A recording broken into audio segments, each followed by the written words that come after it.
Plan ತೋರಿಸಿದ್ದಾರೆ sir ಈಗ 2017ರಿಂದ ಇದು ಸ್ಟಾರ್ಟ್ ಆಗಿದ್ದು ಸರ್. ಈಗ 9 ವರ್ಷ ಆಯಿತು. ಹಾಸನದಿಂದ ಮಾರ್ನಹಳ್ಳಿ 45 ಕಿಲೋಮೀಟರ್ ಮಾಡೋದಕ್ಕೆ 9 ವರ್ಷ ಬೇಕಾ ಸರ್? ಇಂಥ ಟೆಕ್ನಾಲಜಿ. ಅದೇ ನೀವು ಅವ್ರ ಕೇಂದ್ರದವ್ರು ಯಾರು ಬಂದ್ರೆ ಅವ್ರನ್ನ ಕೇಳಬೇಕಿತ್ತು. ಮಂಡಿ ಬಂದಾಗ ಕೇಳಿರೋ ಒಳ್ಳೇದಿತ್ತು, ನೀವು ಕೇಳಿಲ್ಲ ಅವಾಗ. ಇಲ್ಲ ಕೇಳಿದ್ದೀವಿ, ಆದರೂ ನಿಮಗೂ ಕೂಡ ಇದಲ್ಲ ಸರ್. ನಾವು ಸಜೆಷನ್ ಮಾಡ್ಬೋದು, ರಿಕ್ವೆಸ್ಟ್ ಮಾಡ್ಬೋದು, ಅಷ್ಟೇ ಇದೆ ನಮ್ಮ ಕಡೆ. ಅದನ್ನ ಮಾಡ್ತಾ ಇದ್ವಿ, ಮಾಡಿಸೋಣ. ಏನಾದರೂ ಕೂಡ ಡಿಲೇ ಆಗಿಲ್ಲತ್ತಿಲ್ಲ. ಇನ್ನು ಅದನ್ನು ಹೇಳ್ಕೊತ ಕೂತ್ರೆ ಕೇಳಲಿಕ್ಕಾಗಲ್ಲ. ಭಾಳ ಸರ್ಕಾರ ಚೇಂಜ್ ಆಯಿತು, ಮುಖ್ಯಮಂತ್ರಿ ಆದರು, PWD ಮಂತ್ರಿಗಳಾದರು. ಸೊ ಅದು ಮುಗಿತಾ ಇಲ್ಲ. ನಮ್ಮ ಅವಧಿಯಲ್ಲಿ ಇದು ಮುಕ್ತಿ ಆಗಬೇಕಂತ ನಮ್ಮದು ಆಸೆ ಇದೆ. ಅಂದರೆ ಇದು ರಾಜಧಾನಿ ಮತ್ತು ಬಂದರು ನಗರ ನಡುವೆ ಇರತಕ್ಕಂಥ ಇದು ರಾಜ್ಯದ ಒಂದು ಜೀವನಾಡಿ. ಮುಗಿದಂಗೆ ಇದು ನಮಗೆ ಈ ಭಾಗಕ್ಕೆ ಕನೆಕ್ಟ್ ಮಾಡಲಿಕ್ಕೆ. ಹೌದು, ಇದನ್ನು ಯಾವ ಕಾಲಕ್ಕೂ ನಾವು ಡಿಸ್ಟರ್ಬ್ ಆಗದಂಗೆ ನೋಡ್ಕೋತೀವಿ. ಸರಿ, ಅಲ್ಲ ಈಗ ಕಾಮಗಾರಿ ಕಡಿಮೆ ಆಗಿದೆ, ಕೇಂದ್ರದ ವೈಫಲ್ಯ ಅಂತ ಆರೋಪ ಸರಿ. ಆದರೆ ನೀವು ರಾಜ್ಯ ಸರ್ಕಾರದ PWD ಸಚಿವರಾಗಿ ರಾಜ್ಯದ ಜನರಿಗೆ ಅನುಕೂಲ ಆಗ್ತಾ ಇದೆ, ಅದ್ರ ಬಗ್ಗೆ ನೀವು ಗಮನ ಹರಿಸಬೇಕಲ್ವಾ? ಅಲ್ಲಿ ಬಂದ್ರಲ್ಲ, ಅದಕ್ಕೆ ಅದು ಅಥಾರಿಟಿ ನಾವಲ್ಲ. 1 ಇಂಚ್ ಕೂಡ ಸರಿಸಲಿಕ್ಕೆ ನಮ್ಗೆ ಅಧಿಕಾರ ಇಲ್ಲ. ಪ್ಲ್ಯಾನು, ಎಸ್ಟಿಮೇಟ್ ಅವ್ರದ್ದು, ರೋಡ್ ಅವ್ರದ್ದು, ಡಿಸೈನ್ ಅವ್ರದ್ದು, ಇಂಜಿನಿಯರ್ ನಮ್ಮ ರಸ್ತೆಯವ್ರಿಗೆ ಹ್ಯಾಂಡ್ ಓವರ್ ಮಾಡಿದ್ದೀವಿ. ಅದು ಕೂಡ ನೀವು ಹೇಳಿದಂಗೆ ನಾವು ಕೂಡ ಆರೋಪ ಮಾಡ್ತಾ ಇಲ್ಲ. ಅವ್ರು ಮಾಡಿದ್ರಂತ ಹೇಳೋದು ಅನಿವಾರ್ಯ ಇದೆ. ನಾವು ಹಿಂದೆ ಬಂದಾಗ ಆರೋಪ ಮಾಡಿಲ್ಲ. 2-4 ಸರಿ ಮುಂದೆ ಕೂಡ ನಾವು ಆರೋಪ ಮಾಡಿಲ್ಲ. ಈಗ ಮೊನ್ನೆ ವಿರೋಧ ಪಕ್ಷ ನಾಯಕರು ಬಂದು ಅದು ನಮ್ಮ ಮೇಲೆ ಆರೋಪ ಮಾಡೋದ್ರಿಂದ ಅನಿವಾರ್ಯವಾಗಿ ನಾವು ಅದನ್ನು ಸಮರ್ಥನೆ ಮಾಡಲ್ಲ. ಆರೋಪಕ್ಕಿಂತ ಅಧಿಕಾರಿಗಳ ಮೇಲೆ ನೀವು ಸರ್ಕಾರದವರು ನಮ್ಮ ಇಲ್ಲೇ ನಮ್ಮ ನೇತೃತ್ವದಲ್ಲಿ ಏನೂ ಇಲ್ಲ. ಏನಿದ್ದಾರೆ ಈಗ ಅಧಿಕಾರಿಗಳು ಅವ್ರದ್ದು ಎಲ್ಲ ಅವ್ರದ್ದೇ ಇದೆ. ನಮ್ಮದು ಸೂಪರ್ವೈಸರು ಸಜೆಷನ್ ಅಷ್ಟೇ ಹೇಳಿದಲ್ಲ, ಮಾಡೋಣ. ಮತ್ತು ಎಲ್ಲ ಜವಾಬ್ದಾರಿನೂ ಕೇಂದ್ರದ ಮೇಲೆ ಹೊರಿಸೋದಾದರೆ ನೀವು ರಾಜ್ಯ ಸರ್ಕಾರದ ಸಚಿವರು, ಅಧಿಕಾರಿಗಳು ಎಲ್ಲ ಪ್ರತಿ ವರ್ಷ ಮಳೆಗಾಲದಲ್ಲಿ ಕುಸ್ತಾಗೆಲ್ಲ ಇಲ್ಲಿ ವಿಸಿಟ್ ಮಾಡೋದ್ರಿಂದ ಸುಮ್ಮನೆ ಹಣ ವ್ಯರ್ಥ ಅಲ್ವಾ ಸರ್? ಮಾಡೋಣ. ಈಗ ಇಲ್ಲಿವರೆಗೆ ಆಗಿದೆ ಹೇಳಿದ್ರು 9 ವರ್ಷದಿಂದ ಅದನ್ನು ನೋಡ್ತಾ ಇದ್ದೀವಿ ನಾವು. ಎದುರು ಇನ್ನೊಂದು ವರ್ಷ ಇದೆ ಅಷ್ಟೇ. ವರ್ಷದಲ್ಲಿ ಸರಿ ಆಗ್ತದೆ. ಆಸ್ತಿ ಪಾಸ್ತಿ ಹಾನಿಯಾದಾಗ ರಾಜ್ಯ ಸರ್ಕಾರ ಜನರ ಪರವಾಗಿ ನಿಲ್ಲಬೇಕು, ಜನಕ್ಕೆ ಸ್ಪಂದಿಸಬೇಕು ಅನ್ನುವಂಥದ್ದು ವಿಪಕ್ಷ ನಾಯಕ ಆರ್ ಅಶೋಕ್ ಒತ್ತಾಯ. ಹಿಂದೆ ಅವ್ರ ಸರ್ಕಾರ ಇದ್ದಾಗ ಅದು ಮಣ್ಣು ಬಿದ್ದಿದ್ದು ಆ ಭೂಮಿ ಮೇಲೆ. ನಮ್ಮ ಸರ್ಕಾರ ಬೇಕಿಲ್ಲ. ಬಹುಶಃ ಅವ್ರ ಸರ್ಕಾರ ಇತ್ತು, ಅವಾಗ ಅವ್ರು ನೋಡಿಲ್ಲ. ಈಗ ನಮಗೆ ಹೇಳ್ತಾರೆ. ಅದ್ರ ಬಗ್ಗೆ ನೋಡೋ ನ್ಯಾಯಾಲಯದಲ್ಲಿ ಇದೆ. ಅದು ನ್ಯಾಯಾಲಯಕ್ಕೆ ಹೋಗಿದ್ದಾರೆ. ಅದ್ರ ಬಗ್ಗೆ ಗಮನ ಹರಿಸ್ತೀವಿ. ಹೇಳಿ ಸರಿ. ಪೊಲಿಟಿಕಲ್ ಬೆಳಗ್ಗೆ ಹರಿಪ್ರಸಾದ್ ಅವರು CM ಏನು ವಿಶೇಷ ಏನು ಸರ್? ನೀವೇ ಕೇಳಬೇಕು, ಅಲ್ಲಿ ಹೋಗಿ ಕೇಳಬೇಕು. ನಾವೇನು ಕ್ಯಾಬಿನೆಟ್ ಸಚಿವರಲ್ಲ ಸರ್, ನೀವು ಹಿರಿಯರಿದ್ದೀರಾ. ಹರಿಪ್ರಸಾದ್ ಒಳಗಡೆ ಬಗಲ ಹಾಕೊಂಡು ತಿಂಡಿ ತಿಂತ ಮಾತಾಡ್ರಿ. ಇನ್ನು ನಾವು ಶಿವಲಿಂಗೌಡರು ಹೇಳಿದ್ರೆ ನಾವೇನು ಹೇಳೋರು ಇಲ್ಲಿ? ಸೂಕ್ಷ್ಮ ಎಲ್ಲ ವಿಷಯ ಗೊತ್ತಾಗ್ತೀವಿ. ಅಲ್ಲಿ ಕಿವಿ ಹಚ್ಚಿ ಕೇಳೋದಿದೆ. ನಾವ ಏನು ಮಾತಾಡಿದ್ರಂತ ವಿಚಾರಗಳು ಗೊತ್ತಿರುತ್ತಿಲ್ಲ ಸರ್. ನೀವು ಸಿದ್ದರಾಮಯ್ಯ ಅವ್ರು ಕೇಳ್ಬೇಕು, ಏನೇನು ಮಾತಾಡಿದ್ರೆ, ಏನೇನು ತಿಂಡಿ ತಿಂದ್ರೆ ಅಂದ್ರೆ ಅವ್ರು ಏನಾರ ಹೇಳ್ಬೋದು. ಮತ್ತು ಶಿವಲಿಂಗೌಡರು ಕೇಳ ಅರಸಿಕೆರ ಕೂತ ಪಾಪ ಏನು ಹೇಳ್ಬೇಕು? ಅವ್ರ ಪರಿಸ್ಥಿತಿ ಒಂದೇ, ನನ್ನ ಪರಿಸ್ಥಿತಿ ಒಂದೇ. ರಾಜಕೀಯ ಬದಲಾವಣೆ ಇದ್ರೆ ಏನಾಯ್ತು? ಒಳಗಡೆ ಏನು ಮಾತಾಡೋದು ನಮಗೇನು ಗೊತ್ತಾಗುತ್ತೆ? ಎಲ್ಲ ಗೊತ್ತಾಗ್ತದೆ, ನೀವು ಹೇಳಲ್ಲ ಅಷ್ಟೇ. ಅದು ಗೊತ್ತಾಗಲ್ಲ. ಏನು ಬೇಟ ಹಳೆ ಸ್ನೇಹಿತರು, ಅವ್ರು ಸೀನಿಯರು. ಒಂದೊಂದು ಸಾರಿ ಹೇಳ್ತಾರಲ್ಲ, ಪದೇ ರಾಜಕೀಯಲ್ಲಿ ಯಾರು ವೈರಿಗಳಲ್ಲ, ಹೆಂಗ್ರೆ ಒಂದ್ಸಲ ಫೈಟ್ ಮಾಡ್ತಾರೆ, ಒಂದ್ಸಲ ಕೂಡ್ತಾರೆ, ನಡೀತಾನೆ ಇರ್ತೈತೆ. ಸರ್, ರಾಜಕೀಯ ಬೆಳವಣಿಗೆ ಚರ್ಚೆನ ಅಂತ ಗೊತ್ತಿಲ್ಲ. ನಿನ್ನ CM ನಾವು ಹೋದಾಗ ಕೇಳ್ತೀವಿ, ಏನೇನು ಮಾತಾಡೋದು ಕೇಳಿ ನಿಮ್ಗೆ ಕೇಳ್ತೀವಿ. ಸರ್, ಈಗ ಜಲಸಂಪನ್ಮೂಲ ಇಲಾಖೆಯಲ್ಲಿ ಟ್ರಾನ್ಸ್ಫರ್ ಬಗ್ಗೆ CM ಹಾಗೂ DCM ಅವ್ರ ನಡುವೆ ಒಂದು ರೀತಿ ಶೀತಲ ಸಮರ. ಅವರು ಮಾಡಿದ್ನ ಇವ್ರು ತಡೆ ಹಿಡಿತಾರೆ, ಇವರು ಮಧ್ಯಕ್ಕೆ ಅವ್ರು ತಡೆ ಹಿಡಿತಾರೆ. ಏನು ಸರ್ ಅದು? ಅದೇ CM ಅಂತಿಮ ಏನು ಮಾಡ್ರು, CM ಅವರ ಅಂತಿಮ ಇರ್ತಾರೆ. ಕೆಲವು ನಿರ್ಧಾರ ಅವರ ಮಟ್ಟದಲ್ಲೇ ತೆಗೆದುಕೊಳ್ತಾರೆ. ಈಗ ನಮ್ಮ ಚೀಫ್ ಇಂಜಿನಿಯರ್ ನಮ್ಮಲ್ಲಿದ್ದಾರೆ, ಅವ್ರ ಹಂತದಲ್ಲೇ ಟ್ರಾನ್ಸ್ಫರ್ ಮಾಡ್ತಾರೆ, ಪ್ರಮೋಷನ್ ಮಾಡ್ತಾರೆ. ಅವರು DPR ವ್ಯಾಪ್ತಿಗೆ ಬರ್ತಿದ್ದಾರೆ. ಸೊ ಅಂತ ಸರಿ ಆದಾಗೆ ನಾವು ಏನು ಮಾಡಲಿಕ್ಕೆ ನಮ್ಮ ಈ ವಿಚಾರಗಳನ್ನು ಹೇಳಬೇಕು ಅಷ್ಟೇ, ವ್ಯಕ್ತ ಮಾಡಬೇಕು, ವ್ಯಕ್ತ ಮಾಡಿರ್ತದೆ ಸರ್. ಸಕಲೇಶ್ಪುರದಲ್ಲಿ ಲಾಸ್ಟ್ ಟೈಮು ಸಾಕಷ್ಟು ಲ್ಯಾಂಡ್ ಸ್ಲೈಡಿಂಗ್ ಎಲ್ಲ ಆಯಿತು, ಪರಿಹಾರ ಬರಲಿಲ್ಲ. ಈ ಸರಿ ಕೂಡ ಏನಾದರೂ ವಿಶೇಷವಾಗಿ ಸಕಲೇಶ್ಪುರ ಪ್ಯಾಕೇಜ್ ಕೊಡ್ತೀರಾ ರಾಜ್ಯ ಸರ್ಕಾರದಿಂದ? ಬಗ್ಗೆ ಚರ್ಚೆ ಮಾಡ್ತೀವಿ, DC ಅವ್ರ ಜೊತೆ ನಾವು ಮಾಡ್ತೀವಿ. ಸೊ ಏನು ಕೊಡ್ಲಿಕ್ಕಾರ ಪ್ರಯತ್ನ ಮಾಡ್ತೀವಿ. ಸರ್, ST ಸೋಮಶೇಖರ್ ಮತ್ತು ಹೆಬ್ಬಾರ್ ಅವರು ಕಾಂಗ್ರೆಸ್ ಜೊತೆ ಸಖ್ಯದಲ್ಲಿ ಇನ್ನು ಅವರು ಮೊನ್ನೆ ಪಕ್ಷದಿಂದ ಅವ್ರನ್ನ ವಿಚಾರಣೆ ಮಾಡಿದ್ದಾರೆ. ಇನ್ನೂ ಸಹ ಪಕ್ಷದ ಮಟ್ಟದಲ್ಲಿ ತೀರ್ಮಾನ ಆಗಬೇಕು, ಅದನ್ನ ಅವ್ರು ನಮ್ಮ ಪಕ್ಷಕ್ಕೆ ಬರ್ತಾರಾ ಇಲ್ಲ ಅಂತ. ಉಪಮುಖ್ಯಮಂತ್ರಿಗಳು ಅಭಯ ಕೊಟ್ಟಿರಲ್ಲ ನಾವು ಇದ್ದೀರಿ ಅಂತ ಇಲ್ಲ ಹೇಳಿದ್ದಾರೆ. ಆದರೂ ಅಂತಿಮವಾಗಿ ತೀರ್ಮಾನ ತಗೋಬೇಕಾಗ್ತದೆ. ಸರ್, ಮಂಗಳೂರು ಗಲಭೆ ಪ್ರಕರಣದಲ್ಲಿ ಸರ್ಕಾರ ಸರಿಯಾಗಿ ನಿರ್ವಹಣೆ ಮಾಡ್ತಿಲ್ಲ ಅಂತ ಕೆಲವರು ಸ್ಥಳೀಯ ನಾಯಕರುಗಳು ಆಕ್ರೋಶ ಹೇಳ್ತಾರೆ. ಪೊಲೀಸರು ಮಾಡ್ತಾರೋ. ಅದು ಮಂಗಳೂರಿನಲ್ಲಿ ಸಮಸ್ಯೆ ಇದೆ ಜಿಲ್ಲೆ, ಮೊದಲಿಂದ ಇವತ್ತಿನ ಹೊಸದಲ್ಲ. ಪೊಲೀಸರು ತಮ್ಮ ಪ್ರಯತ್ನ ಮಾಡ್ತಾರೆ. ಇನ್ನೊಂದು ಸರಿ ಅವ್ರ ಕೈ ಮೀರಿ ಕೂಡ ಹೋಗಿರ್ತದೆ, ಕಾನೂನು ಕ್ರಮ ಕೈಗೊಳ್ತಾರೆ. ನಾವು ಹೇಳ್ತೀವಿ, ನಾವು ಒಪ್ಕೊಳ್ತೀವಿ. ಹಿಂದಿನ ಸರ್ಕಾರದಲ್ಲಿ, ನಮ್ಮ ಸರ್ಕಾರದಲ್ಲಿ ನಿರಂತರವಾಗಿ ಇದ್ದೇ ಇದೆ. ಅದಕ್ಕೊಂದೇನು ಶಾಶ್ವತ ಪರಿಹಾರ ಸರ್ಕಾರ ಅದ್ರ ಬಗ್ಗೆ ಚಿಂತನೆ ಮಾಡೋದು ಅವಶ್ಯಕತೆ ಇದೆ. ಸರಿ, ಕಮಲ್ ಹಾಸನ್ ಹೇಳಿಕೆ ವಿಚಾರದಲ್ಲಿ ಈಗ ಸಚಿವರು ಹೇಳಿದ್ರು ಸರ್, ಅವರ ಸಿನಿಮಾಗಳನ್ನ ಕರ್ನಾಟಕದಲ್ಲಿ ನಿರ್ಬಂಧ ಮಾಡಬೇಕಂತ ಶಿವರಾಜ್ ತಂಗಡಿ ಅವರಿಗೆ ಹೇಳಿದ್ರು ಸರ್. ಅದ್ರ ಬಗ್ಗೆ ಏನು ಭಾಳ ಮಹತ್ವ ಕೊಡೋದು ಅವಶ್ಯಕತೆ ಇಲ್ಲ. ಈಗ ಅವರು ಏನೋ ಹೇಳಿದ ಅಂದ್ಬೇಕು ನಮ್ಮ ಕನ್ನಡಕ್ಕೆ ಏನು ಅಂತ ಕೆಳಗೆ ಹೋಗೋಲ್ಲ. ಅದು ಅಥವಾ ಸ್ಥಾನಮಾನ ಮೇಲ್ಮಟ್ಟದಲ್ಲಿದೆ ಕನ್ನಡಕ್ಕೆ.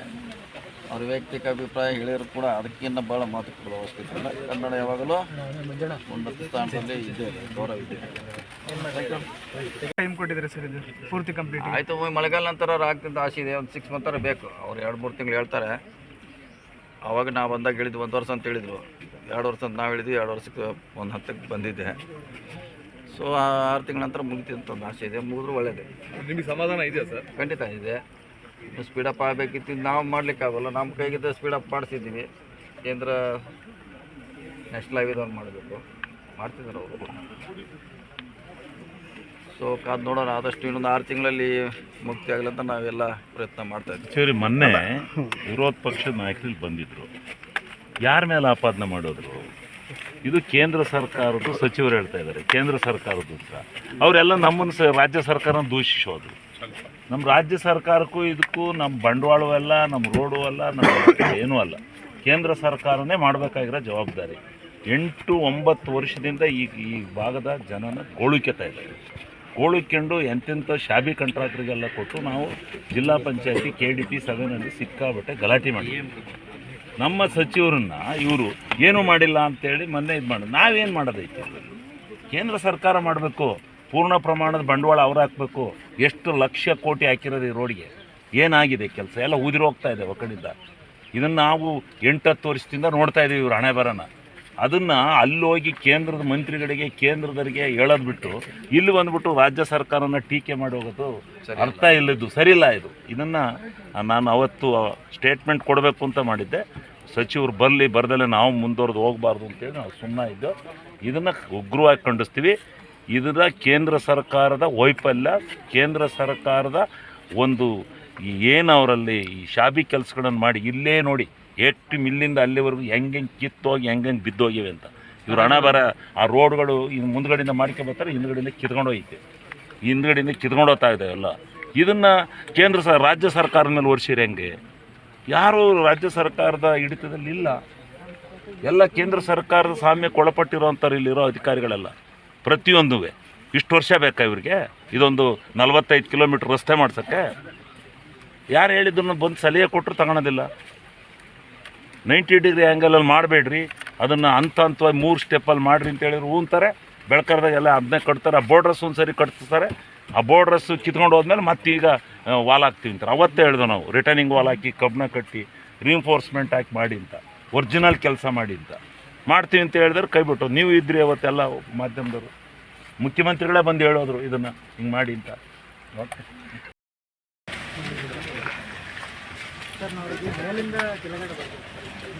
ಹೌದು, ಲೂಸ್ ಅಲ್ಲ, 3 ಮೀಟ್ರ್ ಐಟ್ಗೆ ಹೋಗ್ಬೇಕು, ಒಂದು ವಾಲ್ ಹೋಗ್ಬೇಕು, ಅದ್ರ ಮೇಲೆ ಒಂದು 5 ಅಡಿ ಜಾಗ ಬಿಡಬೇಕು, ಅದ್ರ ಮೇಲೆ ಒಂದು ವಾಲ್ ಕಟ್ಟಬೇಕು, ಅದ್ರ ಮೇಲೆ ಜಾಗ ಬಿಡಬೇಕು, ಅದ್ರ ಮೇಲೆ ಒಂದು ವಾಲ್ ಕಟ್ಟಬೇಕು. 4-5 ಸ್ಟೆಪ್ ನೀವು ಹೋದ್ರೆ ಆ ಮಣ್ಣು ತಡಿತಾರೆ, ಅಲ್ಲೆಲ್ಲೇ ಉಳಿಯುತ್ತೆ.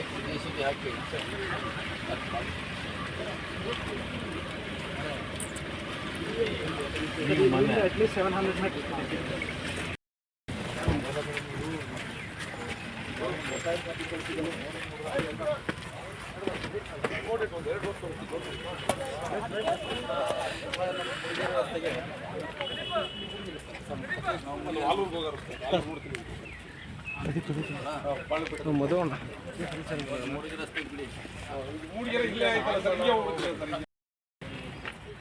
ಸೊ ಆ ಲೆವೆಲ್ ಬೇರೆ ಆಗ್ತದೆ ಅಥವಾ ಸೇಮ್ ಲೆವೆಲ್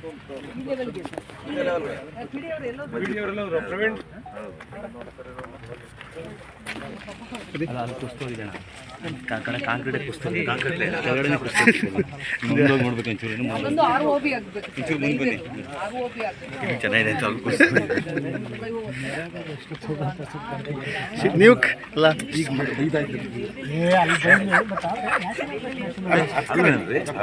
ಯಾವನ ಲಾಸ್ಟ್ ಟೈಮ್ ಅದನ್ನೇ ಹೇಳಿದ್ದಲ್ಲ ನಾವು ರಿಟರ್ನಿಂಗ್ ವಾಲ್ ಬೇಕೇ ಬೇಕಿಲ್ಲ ನಾವು ಅದನ್ನ ಮಾತಾಡ್ಬಿಟ್ಟು ಹೇಳ್ಕೊಡ್ತೀವಿ. ಅವರು ನಮ್ಮ ಸಚಿವರು ಇಲ್ಲದೆ ಇದ್ದಿದ್ರೆ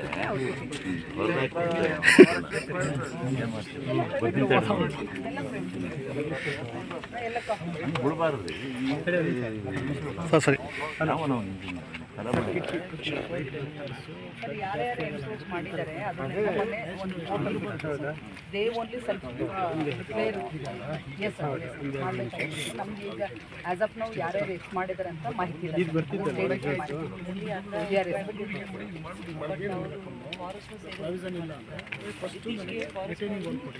ಈಗ ಇಲ್ಲಿಗೆ ಮೂಡಿಗೆರೆ ಹೊಟ್ಬಿಟ್ರೆ ಇವ್ರಿಗೆ ನಾನು ಒಂದೆರಡು ರೋಡ್ ತೋರಿಸೋಣ ಅಂತಿದ್ದೆ ಅಂತ ಮಾಡೋದಿಲ್ಲ. ಹಲವಾರು ಲ್ಯಾಂಡಿಗೆ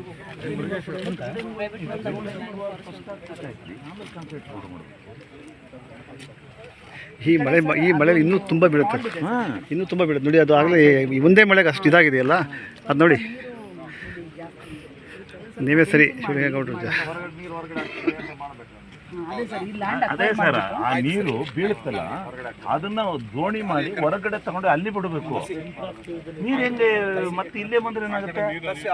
ಆ ಜಾಗ ಉಳಿಯುತ್ತಲ್ರಿ, ಆ ಜಾಗದಲ್ಲಿ ದೋಣಿ ಮಾಡ್ಕೊಂಡು ತಗೊಂಡು ಹೋಗ್ಬೇಕ್ರಿ. ಇವರು ಸರ್ ಪಿಡಿ ಅವರು ಇದ್ದಾರ ಬಂದ್ರ ಈ ವಾಲ್ಗೆ ದುಡ್ಡು ಕೊಟ್ಟಲ್ಲ ಅಂತ ಹೇಳ್ದ ಅವ್ನು ಇಂಜಿನಿಯರ್. ಅವ್ನು ಪುಕ್ಕಟ ಕಟ್ತಾನೆ. ಇದು ಎಂಟೈರ್ ಲೆಂತ್ ಕಟ್ಟಿದ್ದಾರೆ. ಇದು ಒಂದು ಚೂರು ಇರೋದಿಲ್ಲ ಇದು. ಅದು ಪುಕ್ಕಟ್ಟೆ ಕೊಟ್ಟಿದ್ರೆ ಆಯ್ತು. ಪುಕ್ಕಟ್ಟೆ ಹೆಂಗ್ ಕೊಡ್ತಾರೆ ಅದಕ್ಕೆ? ಆ ಕಾಂಟ್ರಾಕ್ಟರ್ ಬಿಲ್ ಕೊಟ್ಟರು. ಕಾಂಟ್ರಾಕ್ಟ್ರು ಅದನ್ನ ಕಟ್ಟಿರೋದು, ಅದನ್ನ ಇದು ಮಾಡಕ್ಕೆ ಸೆಪರೇಟ್ ಸರ್ ಸಬ್ಮಿಷನ್ಸ್. ಇವಾಗ ಈ ನಮ್ದು ಆಲ್ ಅಲಾಂಗ್ ಇಲ್ಲೆಲ್ಲಿ ಲ್ಯಾಂಡ್ ಸ್ಲೈಡ್ ಇದೆಯಲ್ಲ ಸರ್, ಅಲ್ಲಿ ಬಿಗಿನಿಂಗ್ ಇಂದ ಇಲ್ಲಿನವರೆಗೂ ಸಪ್ರೇಟ್ ಆಗಿ ಟೆಂಡರ್ ಕರೆದಿದ್ದಾರೆ ಸರ್. ಅದಕ್ಕೆ ಸೈಂಟಿಫಿಕಲಿ ನಮ್ಮ GSI ಎಲ್ಲ ರಿಪೋರ್ಟ್ ಕೊಟ್ಟಿದ್ದು sir, geological survey of India. ಅಲ್ಲಿ ವಾಲ್ ಹಾಕಿದಾರಲ್ಲ, ಆ ಥರ ವಾಲ್ ಅದೇ ಸರ್, ಪೂರ್ತಿ ಕಟ್ತಾರಂತೆ ಸರ್. ಸಿಮೆಂಟ್ ವಾಲ್ ಹಾಕಿ. ಇದು ಯಾಕೆ? ಇದು ಎಷ್ಟು ದುಡ್ಡು ಕಟ್ಟಿದ್ದು? ಈ ಟೆಂಡರು ಸರ್, ಇವನು ಏನು ರಸ್ತೆ ಮಾಡ್ತಾನಲ್ಲ ಅವನು ಕಟ್ಟಿರೋದು ಸರ್. ಈಗ ಅದಕ್ಕೆ ಎಕ್ಸ್ಕ್ಲೂಸಿವ್ ಆಗಿ ಈ ಥರ ಯಾವಾಗಲೂ ಲ್ಯಾಂಡ್ ಸ್ಲೈಡ್ ಇದೆ ಅಂತಂದ್ಬಿಟ್ಟು ಪ್ರತ್ಯೇಕವಾಗಿ ಟೆಂಡರ್ ಕಟ್ಟಿರೋದು ಅಂತ ಅವ್ರು ಹೇಳ್ತಾರೆ. ಅದೆಷ್ಟು ಕೋಟಿ ಮೇಡಮ್? ಅದು 28 ಕೋಟಿ. ಅದು ಎಕ್ಸ್ಟ್ರಾ. ಯಾಕಂದರೆ ವೆಸ್ಟರ್ನ್ ಘಾಟ್ಸ್ ಅಲ್ಲ, ಇದಕ್ಕೆ ಸಪ್ರೇಟ್ ಆಗಿ ಇದು ಮಾಡಬೇಕು ಅಂತ ಪ್ರಪೋಸಲ್ ಸ್ಟೇಟ್ ಅದು ಗೌರ್ಮೆಂಟ್ ಫಸ್ಟ್ ಟೈಮ್ ಮಾಡಿದ್ರೆ ಇದೆಷ್ಟೆಲ್ಲ ಅವಾಂತರ ಉಳಿಯೋದು. ಅದೇ ಪ್ರಪೋಸಲ್ ರೀಸೆಂಟಾಗಿ ಅದು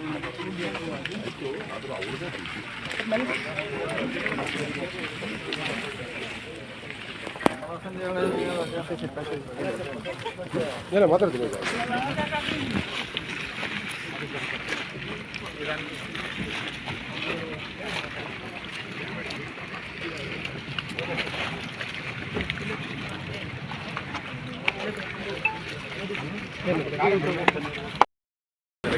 ಅಲ್ಲ ಲೂಸ್ ಸಾಯಿಲ್, ಮೃದು ಕಲ್ಲು ಮಿಕ್ಸ್ ಇರಲ್ಲ ಅಂತ. ಕಲ್ಲಿರಲ್ಲ ಅದು ಹಾಗೆ ಸ್ವಲ್ಪ ಹಾಕಿ ಸರಿ.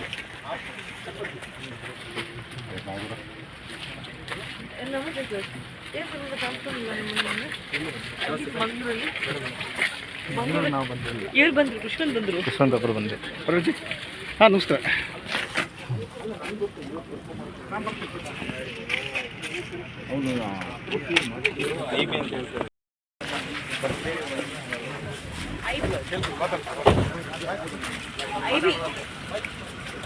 ಶಿರಾಡಿ ಘಾಟ್